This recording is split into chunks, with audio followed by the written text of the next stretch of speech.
Hey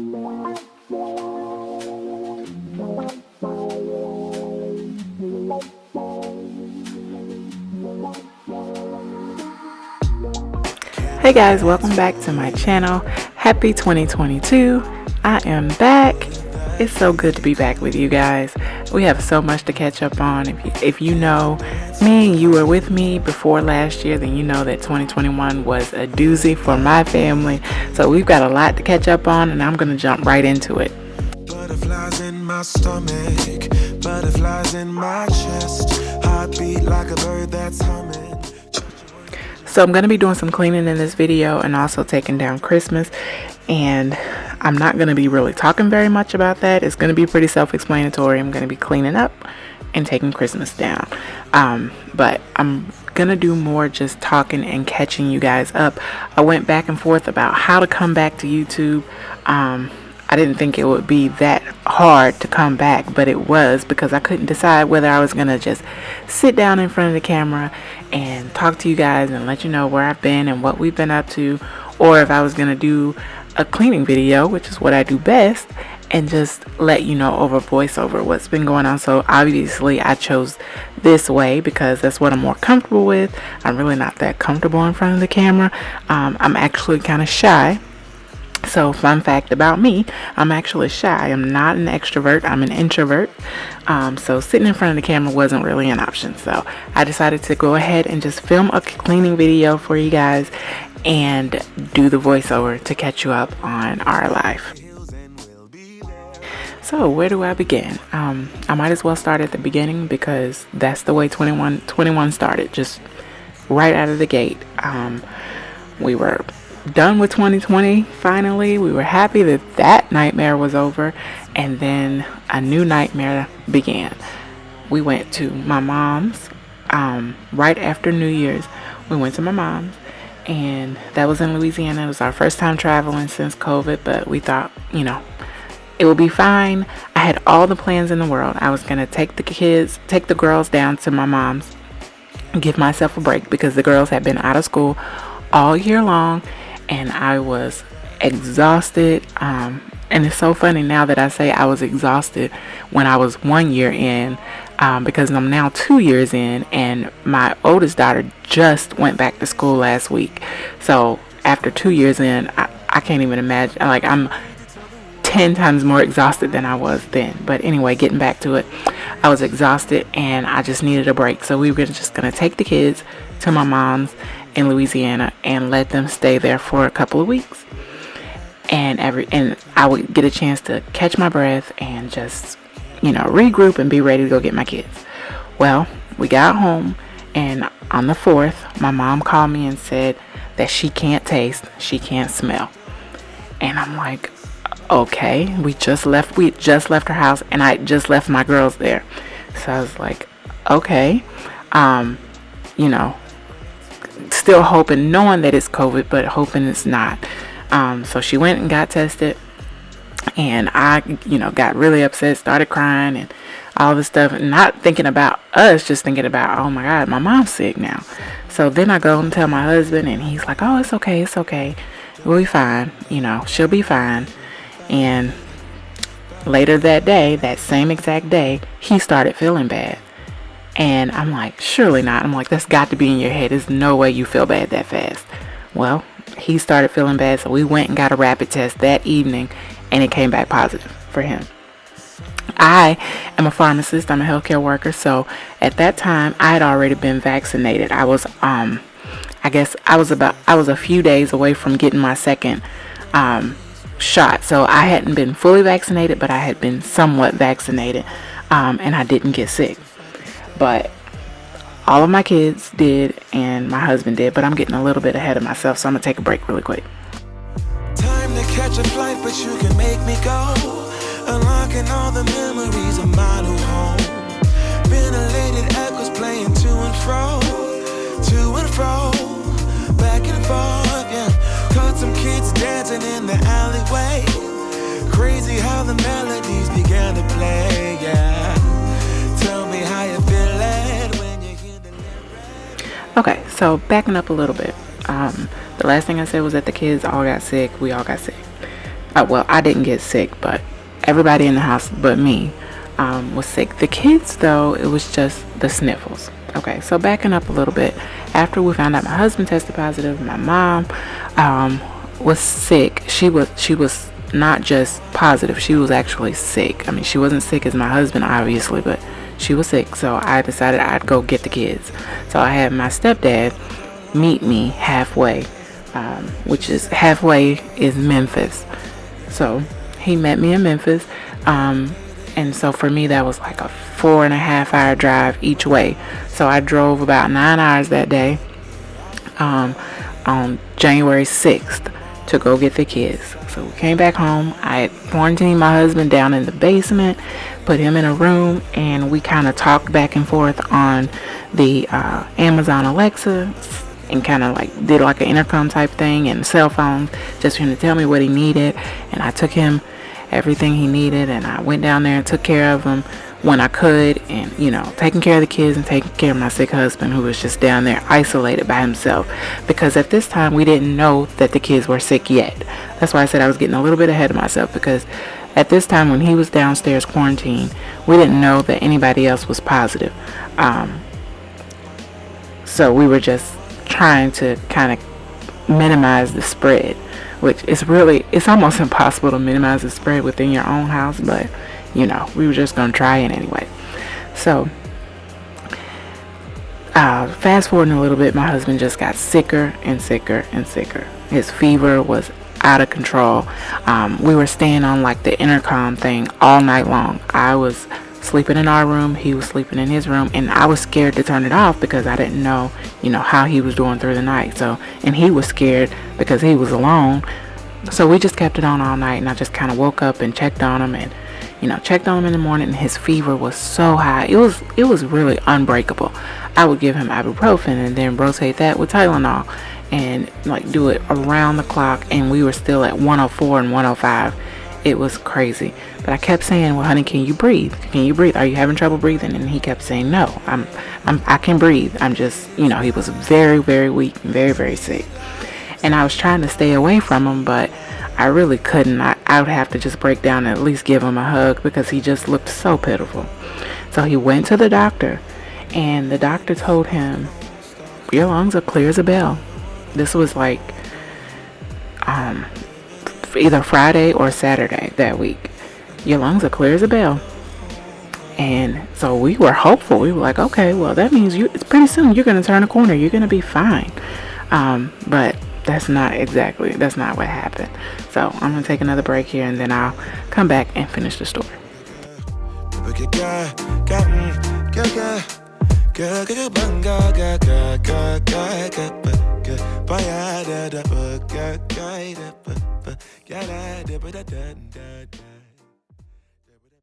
Okay, so like I said, it had been a Friday that the doctor said his lungs were clear. So we were hopeful that it would turn a corner and he would start feeling better soon. Well, come that Sunday was the day, it was actually the day that I got my second COVID shot, because my friend came over. She had already had COVID, so she came over. She had actually just gotten over COVID.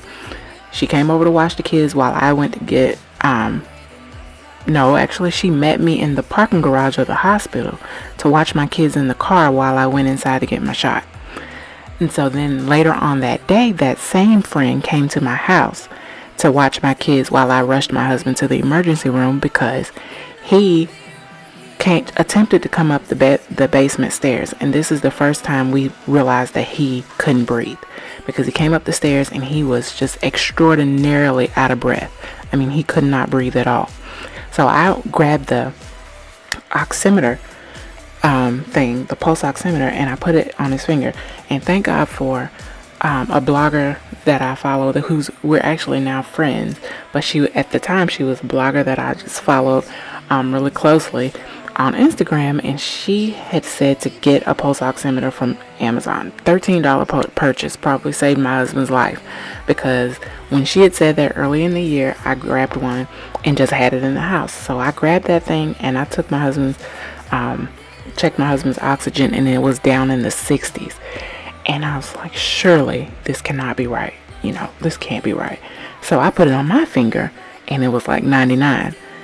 So I had him sit down and I did it again. I checked it on my finger. It was 99.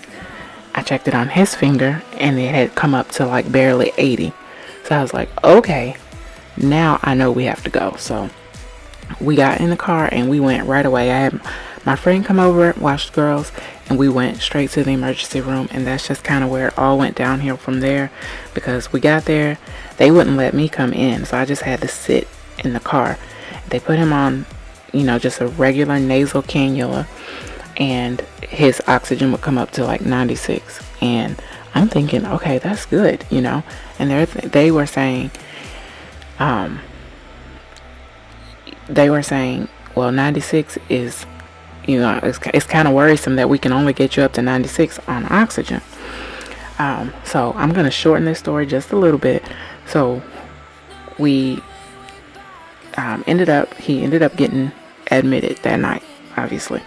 And I had to go home alone. So, devastating. I can't even explain to you how devastating and how scary that was. It was so bad. I got to a stop sign around the corner from my house, and I had to just stop driving and just cry my eyes out before I got home to my kids. I didn't want to scare them, and I had to get it out. So I had to just stop and just cry. I was scared. I was just, terrified of what in the world could be about to happen to my husband. And so from there, day one, he stayed on that nasal cannula, but they just had to keep increasing the oxygen. He was on what they were calling at the time the COVID unit, and they just had to keep increasing the oxygen. And then he went from that to a high flow nasal cannula. He wasn't on that very long before he went to BiPAP. And at that point they moved him to the ICU, and they were saying that we're having a hard time keeping you oxygenated on just regular oxygen, and we're gonna have to start thinking about something else here soon. So we are, praying and praying and praying and praying and praying. And at this point is when I reached out to you all on Instagram and just asked you all to just pray and just storm heaven on our behalf, because at that point I just had no idea what to expect or what else to do other than just pray and ask for everyone else to pray. So you guys just amaze me. And if this is your first time hearing this story, then you probably don't follow me on Instagram, but you guys just amaze me with the support and the love and I got emails, I got DMs, comments and prayers. Some people just sent prayers in my DMs. People sent gift cards because they just wanted to feed us. I had food coming from all over creation. People were sending me food and sending me gift cards and sending me. It was insane. It was so nice to just know that people were being supportive, even though at that time I was just in a complete daze. I didn't know what to do, but you guys just really stepped up and just showed so much love, and you can't possibly know how much I appreciate that. And I'm so glad to finally be able to tell you guys how much I appreciate it over on my channel, because as you know, I haven't been back since. So shortly after being on BiPAP and being in the ICU, that following Tuesday, he was admitted on a Sunday and intubated by that Tuesday.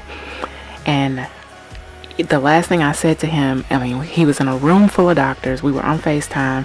It was a room full of doctors and respiratory therapists and people in these big, giant, alien-looking suits. And it was the scariest thing ever. And all I told him was just listen to me. Listen to my voice. Don't focus on them. He was just, looking around. He had this giant BiPAP mask on, so he couldn't speak, but he was just looking, and he looked terrified. And I just told him to just listen to my voice. This is not the end. This is not goodbye. This is not the end of our story. This is just see you later. You're going to get better, and I'll see you again. And honestly, I have no idea if I believe that or not, but I knew that I needed to say it to my husband because he was terrified. I was terrified. And I just wanted the last thing for him to hear me say was that I'd see him again, and this was not going to be the end. So I'm going to take another break, and I will finish the story here in a second.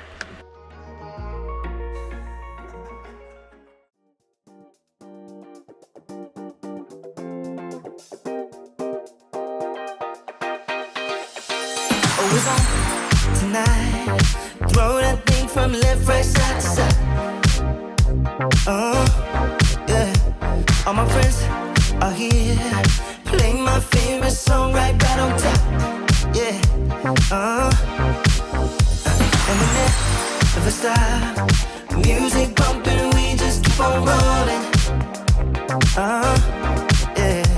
No, we never stop. Shake, shake, shake your honey till the morning. Let me hear you say I'm ready. I'm ready.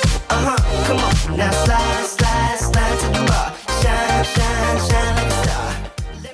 Okay, so I'm gonna attempt to finish this story before this video ends. I probably should have recorded a longer video. I didn't realize it was gonna take so long. And I also didn't even know, I had no idea how I was gonna do this video. So if I don't finish, I will finish in the next video. But anyway, getting back to the story. So at this point, my husband is intubated and paralyzed. They told me that they had to completely paralyze him and take over his breathing in order for him to heal. The next day, I woke up and I called immediately, and it was the craziest thing ever. No, I couldn't talk to him anymore. I couldn't text him anymore. And this was the first time since we met 9 years ago that we didn't talk. We've talked every single day of our entire lives together from the very first day that we ever spoke. So this was the first time I've gone a whole 24 hours without talking to my husband. So that was crazy. And so I called the nurses, and they said, I'm going to have the doctor talk to you. The doctor got on the phone and said, basically it's not looking good. We're going to have to go and try ECMO. And that's the kitchen sink. He said it just like that. That's the kitchen sink. That's all we have. That's the last resort. He's not oxygenating. And so we're going to have to try that. And they said, do you want to do that? Are you willing to try that? And I said, yes, whatever it takes to save his life. Yes. But they told me that there's a 50-50 chance that he would die on the table. Getting ECMO. They said a lot of people don't make it off the table just getting it. So they told me that I can come in and see him. This whole time they had been telling me that I could not come in the hospital for any reason, but they told me that I could come and see him because it was just that close. Like, it was just that bad. So they let me come, and they wouldn't let me in the room, but they let me, they told me I can come and sit outside his room. So when I got there, obviously at this point, I'm destroyed. I can't even, there's no amount of voiceover I can do for you to know just how devastated I am at this point. Because they're basically telling me that my husband may not make it through this. Is what the doctor, and I'm not saying anything bad about the doctor. They were very compassionate. Everything they said to me was, full of compassion, and they were all the nicest and most hard-working doctors ever. So, getting back to my husband, I went to see him. I sat outside his room. I talked to him. But when I got there, when I first got there, the doctor and another lady called me into the office, and they just let me just cry it out first, and then they told me that since they'd gotten off the phone with me, he had slightly turned a corner, and they weren't going to have to do ECMO. So that was just within the span of a couple hours that they weren't going to have to do ECMO. And I, from this point looking back, I feel like that is the point. And I know God was with us through the whole thing, but I feel like that's the point when God stepped in and just was like, okay, we're going to turn this thing around now. So, I got there, I sat there and talked to my husband through the glass, and the nurse came, and he went in, and I think he was checking his blood sugar or something, and he was completely out. And he said, when he came back out, he said, do you want to take home his cell phone and his wedding ring and all that stuff? And I said, no, I don't. I said, he's going to bring it home himself. And the nurse said, you know what, you are absolutely right, he is. So I left that day, and I was encouraged because he was doing better, but I was also still just devastated seeing him laying up there. It had to be 100 tubes and cords and machines and everything, just basically breathing and living for him. So, I mean, that was hard to see, but he was doing slightly better than he had been that morning. By that evening, he was doing even better. Like, I called the nurse and she told me that he was doing a little bit better. And it was like a whole lot of numbers that I can barely remember now, but every time I called from then on, the numbers were getting better. There were some times when it was kind of a roller coaster and the numbers were kind of changing, going down and coming back up, but the numbers started getting better.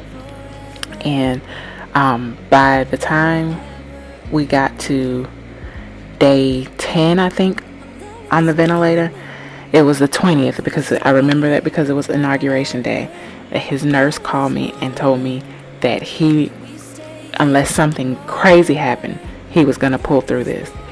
So she said that they were going to start weaning him off of the ventilator. So I just fast forwarded it 10 days. Like, this was 10 days on this ventilator by the time they had gotten to a point where they thought he could breathe on his own and they were going to start weaning him. My son's birthday was on the 23rd of January. And all he wanted was for his dad to be okay. That's what he told me. I asked him what he wanted. We had a party planned. Well, not necessarily a party, but we had rented out a movie theater and we were going to take him to the movies. Even before my husband got sick, we had already planned this. And I was like, well, do you still want to do that for your birthday? And he was just like, all I want, Mom, is for my dad to be okay.